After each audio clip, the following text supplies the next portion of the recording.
हाय दोस्तों, मैं हूं जितेंद्र कुमार। आप लोग का अपना यूट्यूब चैनल महाअर्जुन में आप सभी का स्वागत है। मैं आज बिहार बोर्ड क्लास 10th का सामाजिक विज्ञान का इतिहास चैप्टर 6 लघु उत्तरीय प्रश्न लेकर आया हूं, जो कहीं ना कहीं बिहार बोर्ड के पेपर में आग लगाने वाली प्रश्न होगी। ठीक है, आप लोग इसको देखें। यह प्रश्न, इसमें से एक प्रश्न आना बिहार बोर्ड में तय है, याद रखेंगे। ठीक है, इसके बारे में चर्चा भी और विस्तार से समझाया भी जाएगा। पहला क्वेश्चन देखेंगे और पूरे वीडियो तक आप बने रहे। पहला क्वेश्चन देखेंगे, किन 3 प्रक्रियाओं के द्वारा आधुनिक शहरों की स्थापना निर्णायक रूप से हुई थी? इसका आंसर हो जाएगा, आंसर जिन, यानी उत्तर हो जाएगा जिन 3 प्रक्रियाओं ने आधुनिक शहरों की स्थापना में निर्णायक भूमिका निभाई वे थी। पहला, औद्योगिक पूंजीवाद का उदय। पहला क्या था? औद्योगिक पूंजीवाद का उदय। दूसरा था औपनिवेशिक शासन की स्थापना और तीसरा था लोकतांत्रिक आदर्शों का विकास। ठीक है, याद रखेंगे। ये तीन प्रक्रिया ने देखा जाए तो आधुनिक शहर की स्थापना करने में बहुत ज्यादा योगदान दिया था। क्वेश्चन नंबर दूसरा देखेंगे, समाज का वर्गीकरण ग्रामीण एवं नगरीय क्षेत्रों में किस भिन्नता के आधार पर किया जाता है? ये भी बिहार बोर्ड का कतई जहर प्रश्न होगा। कहेंगे समाज का वर्गीकरण ग्रामीण एवं नगरीय क्षेत्रों में जनसंख्या का घनत्व तथा कृषि आधारित आर्थिक क्रियाओं के अनुपात के भिन्नता के आधार पर किया जाता है। बात याद रखेंगे, सबसे सरल परिभाषा में बताई जा रही है, सबसे सरल उत्तर में। ये बिहार बोर्ड में तबाही मचाने वाली प्रश्न होगी।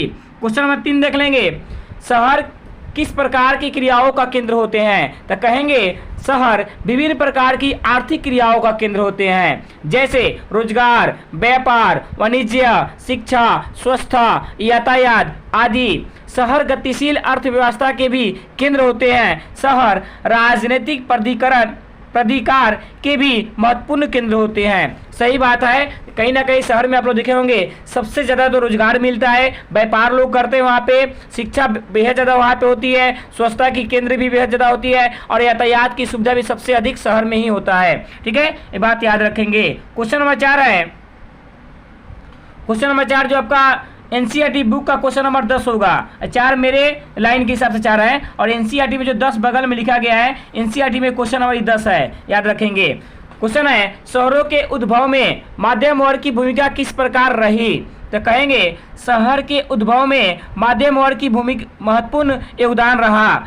एक नई शिक्षित वर्ग का जन्म हुआ जिसके अंतर्गत डॉक्टर, शिक्षक, इंजीनियर, वकील, बुद्धिजीवी, लेखक आदि लोग आते थे। इनकी आर्थिक स्थिति भी एक वेतनभोगी वर्ग के रूप में उभरकर सामने आई। ठीक है, ये बात याद रखेंगे। ये भी क्वेश्चन बहुत इंपॉर्टेंट क्वेश्चन होगा। बिहार बोर्ड 2023 में तो एग्जाम में नहीं पूछा गया था ये क्वेश्चन, लेकिन 24 में क्वेश्चन पूछने की संभावना जताई जा रही है, ये बात याद रखेंगे। क्वेश्चन नंबर 5 देख लेंगे, जो एनसीईआरटी का 11 नंबर क्वेश्चन होगा। अब मेरे हिसाब से 5 नंबर, मतलब नंबर के हिसाब से क्वेश्चन नंबर है 5, जो एनसीईआरटी में 11 है। श्रमिक वर्ग का आगमन शहरों में किस परिस्थितियों के अंतर्गत हुआ? यह 99% क्वेश्चन आने की संभावना जताई जा रही है, याद रखेंगे। शहरों में औद्योगिकरण का जन्म हुआ तो बड़े पैमाने पर चल रहे लघु एवं कुटीर उद्योग समाप्त हो गया, जिसमें लाखों लोग बेरोजगार हो गए। अपनी जीविका चलाने के लिए श्रमिक रूप से शहरों में आगमन किए, जो उद्योग में श्रमिक के रूप से जीविका के लिए कार्य करते थे। देखा जाए तो श्रमिक रूप से लोग अपने जीवन को चलाने के लिए, अपने जीवन के यापन करने के लिए वहाँ पे काम करते थे। इस प्रकार कर सकते हैं श्रमिक वर्ग का आगमन शहर में हुआ, क्योंकि जो भी घर पे कंपनियां थी, छोटी मोटी कंपनियां, और सब कंपनियां बंद हो गई थी। सब में औद्योगिक क्रांति आने के कारण सब बंद हो गया, तो पूरे लोग जाकर शहर में चले गए और वहाँ पे काम करने लगे अपने जीवन को चलाने हेतु। जैसे लोग शहर में गए तो वहाँ पे किसी प्रकार के रहने की सुविधा भी नहीं थी, बहुत प्रकार के पूंजीपतियों के द्वारा इसको शोषण भी किया जाता था, ये बात याद रखेंगे। आज के लिए इतना ही है। आप लोग इस वीडियो को लाइक करें, प्लीज सब्सक्राइब करें और शेयर करें। धन्यवाद। जय हिंद, जय भारत। और वीडियो पार्ट 2 कल सुबह में अपलोड किया जाएगा। वीडियो पार्ट 1 था, याद रखेंगे। ठीक है।